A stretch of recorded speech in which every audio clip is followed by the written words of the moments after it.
21h43 à Paris, 19h43 à Abidjan. Soyez les bienvenus dans le Journal de l'Afrique sur France 24. Ce soir, nous recevons Charles Blé Goudé, ancien ministre ivoirien et ancien chef des Jeunes Patriotes. Il était aux côtés de Laurent Gbagbo sur le banc des accusés à la Cour pénale internationale. Poursuivi pour crimes contre l'humanité, il a été définitivement acquitté le 31 mars dernier. Nous reviendrons avec lui sur l'actualité dans son pays, mais nous parlerons surtout de ses projets et de ses ambitions. Entretien dès le début de ce journal. La situation sanitaire liée au Covid-19 sur le continent est inquiétante. La troisième vague des cas de Covid-19 se propage plus rapidement que les deux premières. Le continent manque cruellement de vaccins. Exemple en Tunisie dans un instant. Et à la fin de cette édition, nous ferons le point sur les conséquences du réchauffement climatique. Le dernier rapport des experts du climat de l'ONU est pessimiste. Les dégâts sont irréversibles et les conséquences devraient être de plus en plus visibles d'ici 2050. Après 5 ans passés en prison à La Haye, Charles Blé Goudé est libre et avec nous sur ce plateau, ancien ministre ivoirien et ancien chef des Jeunes Patriotes. Il avait été accusé avec l'ancien président Laurent Gbagbo de crimes contre l'humanité par la Cour pénale internationale après les violences post-électorales de 2010-2011 en Côte d'Ivoire. Et comme Laurent Gbagbo, il a été complètement acquitté le 31 mars dernier. Charles Blé Goudé, bonsoir. Merci. Bonsoir, madame. Merci d'être avec nous sur ce plateau. Alors, on a tous en tête ces images diffusées la semaine dernière, il y a une semaine jour pour jour, sur nos antennes, de Laurent Gbagbo qui foule de nouveau le sol de la Côte d'Ivoire, qui rentre au pays. Vous êtes toujours en attente de votre passeport? Tout à fait. J'attends. J'ai appris à être patient. C'est ce que la prison m'a appris. Le président Gbagbo est retourné en Côte d'Ivoire. Je dois tout de suite dire que c'est un soulagement pour moi. Parce que c'était une lourde responsabilité pour moi d'être aux côtés d'un homme d'une telle envergure en prison. Gérer moi-même mon quotidien en prison et faire en sorte que lui ne puisse pas sentir le poids de cette prison. Qu'aujourd'hui, il retourne en Côte d'Ivoire. Je dois vous dire, mission accomplie. Parce que face à l'épreuve, n'importe quel être humain aurait pu céder et puis choisir sa vie à lui. Mais je n'ai pas servi de couteau contre Laurent Gbagbo et je suis resté attaché et fidèle à mes convictions. Aujourd'hui que Laurent Gbagbo retourne en Côte d'Ivoire, c'est un ouf de soulagement pour moi. Alors, on est très heureux de vous avoir ici sur ce plateau, mais on a tout de même envie de vous poser une question. Si vous n'avez pas de passeport, comment vous êtes venu jusqu'ici à Paris sans document? Non, je suis venu à Paris avec un document, mais pas un document ivoirien. Les autorités françaises que j'ai sollicitées à travers l'administration de la Cour pénale internationale m'ont donc délivré un laissez-passer de type B qui me permet de rester sur le territoire français pendant 15 jours que j'ai sollicité. Et je voudrais s'y profiter pour dire merci aux autorités françaises qui m'ont permis d'être là, pour pouvoir dire merci aussi aux Ivoiriens et aux Africains, pleurer avec les miens. C'est pourquoi je suis là. Alors, Charles Blé Goudé, je le disais, vous avez été acquitté complètement au mois de mars dernier, après avoir passé 5 ans en prison. Vous avez été accusé de crimes contre l'humanité. J'imagine qu'il y a aussi un sentiment d'injustice. Que comptez-vous faire? Comptez-vous demander réparation à la Cour pénale internationale ou simplement tourner la page? Je l'ai dit à un de vos confrères que la CPI a certainement fini avec moi, mais moi, je n'ai pas fini avec la CPI. Ah non. Plus de 7 années de ma vie m'ont été bouffées. J'ai été présenté au monde entier comme un criminel. La procédure a été lente, longue. Elle m'a épuisé moralement. Je n'ai pas vu mes enfants grandir. Ils ont presque grandi dans la prison où ils venaient me voir. C'était difficile. Et puis à la fin, je suis innocent. J'ai saisi donc mon équipe de défense. Et je peux vous dire en ce moment que la semaine dernière, j'ai saisi la présidente de la CPI pour introduire une requête en réparation qui a été introduite et qui pense que j'ai jusqu'au mois d'août pour en finir. Et nuit et jour, je travaille là-dessus avec mon équipe de défense. Oui, je demande dommages et intérêts. Alors, vous avez été acquitté par la CPI, mais vous êtes toujours condamné par la justice de votre pays pour viol, acte de torture, violence aggravée. Est-ce que vous espérez une grâce ou une amnistie? Au-delà de la grâce ou de l'amnistie, il faut d'abord préciser que toutes ces charges que vous venez d'énumérer sont constitutifs de ce que l'on appelle les crimes contre l'humanité. Et tout cela est relatif à la crise post-électorale, crise pour laquelle j'ai été conduit devant la CPI par les institutions de mon pays. J'ai été acquitté. Cela dit, je peux comprendre ce dont vous venez de parler, mais le chef de l'État ivoirien a parlé de réconciliation, a parlé de tourner cette page. On voit ces images de Et je pense que nous espérons pouvoir profiter de cela parce qu'il faut éviter de toujours remuer le couteau dans la plaie. Il faut tourner cette page-là. Et j'espère, et je l'ai déjà demandé, je le demande encore au chef de l'État ivoirien, de faire un geste à ma faveur pour que je puisse rentrer dans mon pays. Soit une grâce, soit une amnistie, mais tout le pouvoir lui revient. Je précise juste que ce sont les images de 2010, de la crise post-électorale 2010-2011. J'aimerais votre réaction aussi sur la condamnation hier, qui a fait d'ailleurs la une de notre journal de l'Afrique, de Guillaume Soro à la perpétuité. Le verdict a été prononcé hier. Donc, notre invité hier soir, Sylvain Nguessan, nous a confié qu'en politique, rien n'était perdu, que même Alassane Ouattara avait dû quitter le pays, qu'il s'était exilé, mais qu'il avait pu finalement revenir des années après et qu'il a même été élu président. Est-ce que vous partagez ce point de vue? Est-ce qu'en politique, rien n'est perdu? Je ne voudrais pas faire de la philosophie politique.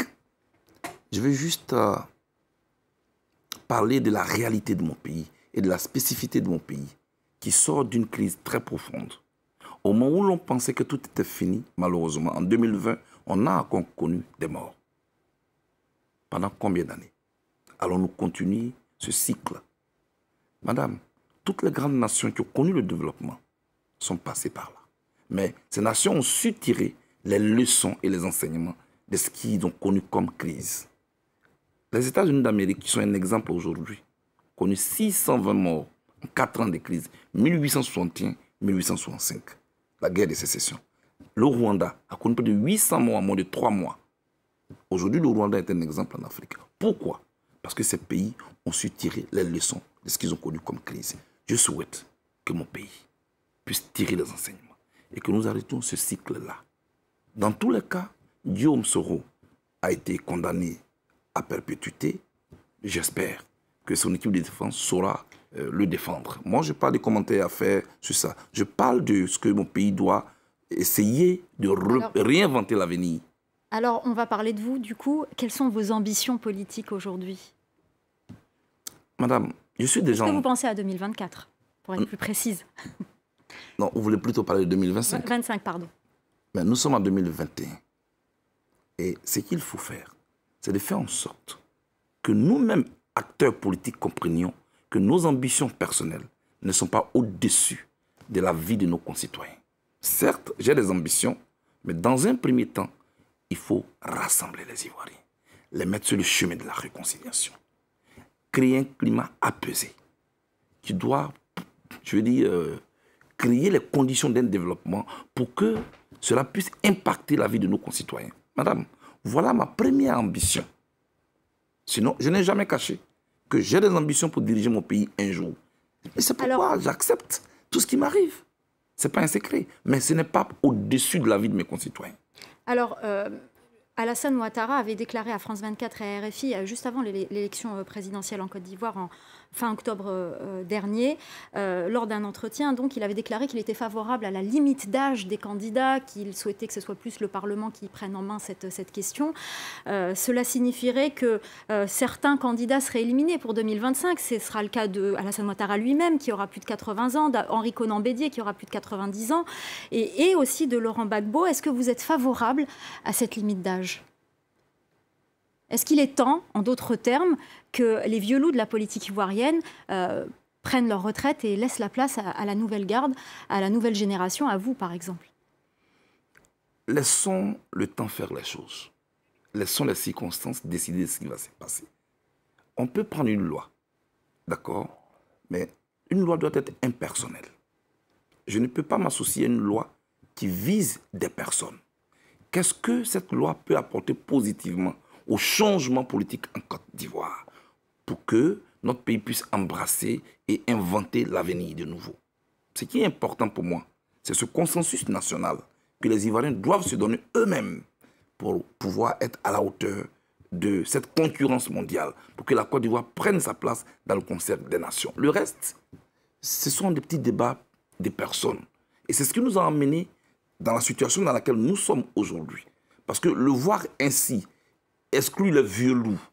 D'abord, c'est une expression que je n'aime pas trop et je ne veux pas m'associer à ça. Le jour où moi, j'ai décidé d'être candidat à la présidence de la Côte d'Ivoire, je n'hésiterai pas du tout, sans tenir compte de tout cela. Parce que j'estimerai que je suis prêt et que j'ai un projet, j'ai une offre politique pour mon pays. Voilà ce qui compte. Ce n'est pas une question de vieux loup ou de jeune loup. On peut être jeune dans la tête, tout comme on peut être vieux dans la tête. Il y a l'âge biologique et puis il y a aussi l'âge intellectuel. Alors, j'ai une dernière question. Vous parlez d'apaisement en Côte d'Ivoire. On a bien entendu votre message. Quelles sont vos relations avec la France? Vous n'aviez pas toujours eu de bonnes relations avec ce pays. On vous prête même une phrase, à chacun son français. Je ne sais pas si vous l'avez vraiment prononcée, mais quelles sont vos relations aujourd'hui avec la France et votre volonté de relation? Quelle relation souhaitez-vous créer avec la France? Je voudrais d'abord dire que cette phrase qu'on m'a prêtée et qui m'a créé tant d'ennuis, le procureur de la CPI m'a présenté ses excuses en audience. Parce qu'il a reconnu officiellement que je n'étais pas l'auteur de cette phrase. Mais que de dégâts. Oui, la France était partenaire privilégié de la Côte d'Ivoire. Les relations entre la Côte d'Ivoire et la France sont vieilles d'années. Ce n'est pas à moi de les changer. Ce qu'il faut faire, c'est de les adapter aux besoins du moment, aux mentalités du moment. La population ivoirienne a évolué. Les mentalités ont évolué. Les besoins ont évolué. La vision a évolué. Il faut adapter la relation pour que ce soit un partenariat gagnant-gagnant. Je ne dis pas le contraire de ce que le président français lui-même dit. Oui, je veux de nouvelles relations avec la France. Parce que la Côte d'Ivoire ne peut pas vivre en autarcie. C'est un pays qui doit être ouvert. Merci, madame. Merci beaucoup, Charles Blé Goudet. Merci d'être venu sur ce plateau et d'avoir répondu à nos questions.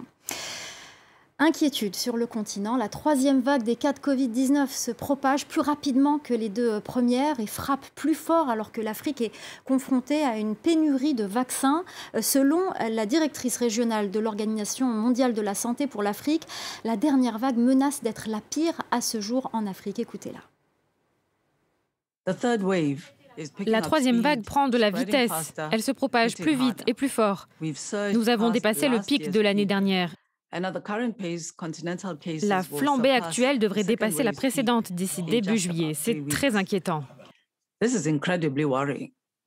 Avec une augmentation rapide du nombre de cas et des rapports de plus en plus nombreux de maladies graves, la dernière vague menace d'être la pire à ce jour en Afrique.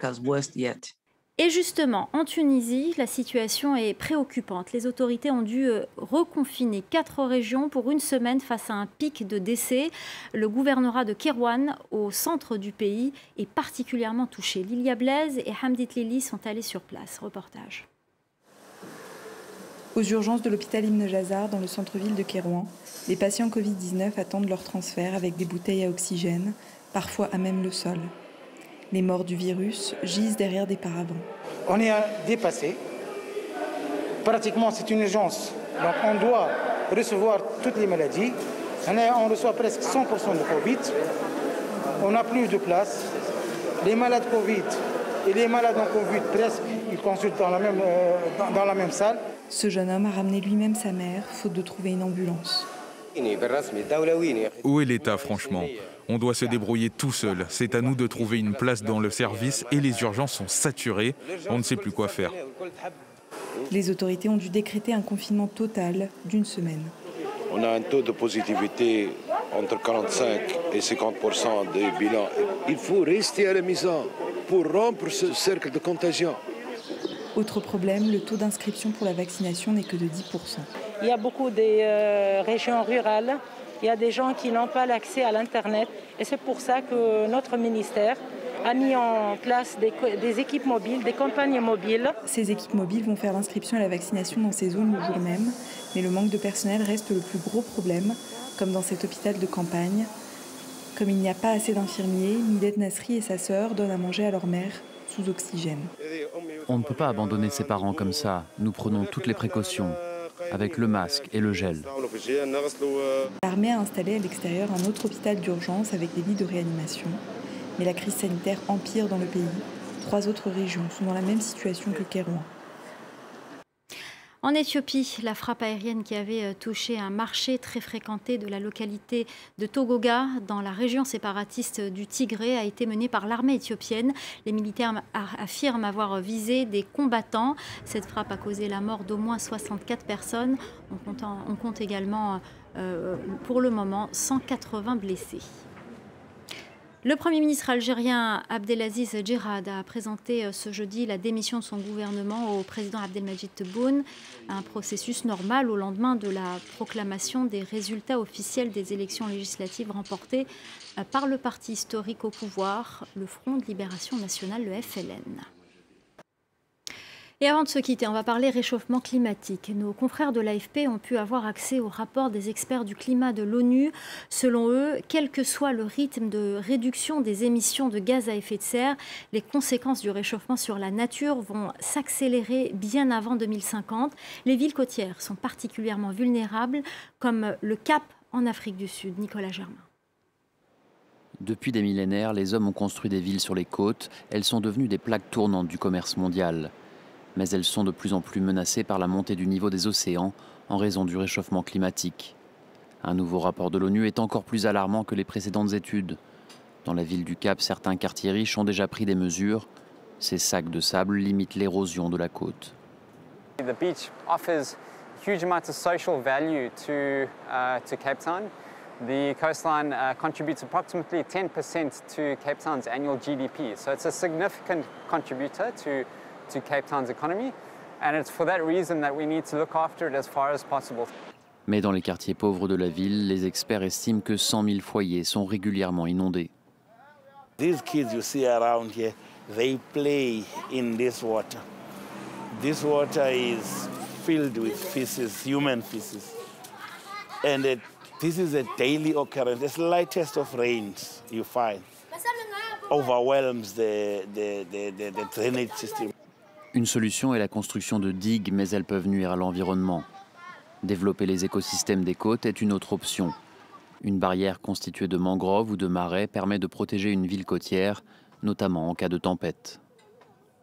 Voilà, c'est la fin du Journal de l'Afrique. Merci de nous avoir suivis. Merci aux équipes en régie, à Nicolas Germain, Harold Girard et Célia Caracena. Restez avec nous, l'info continue sur France 24.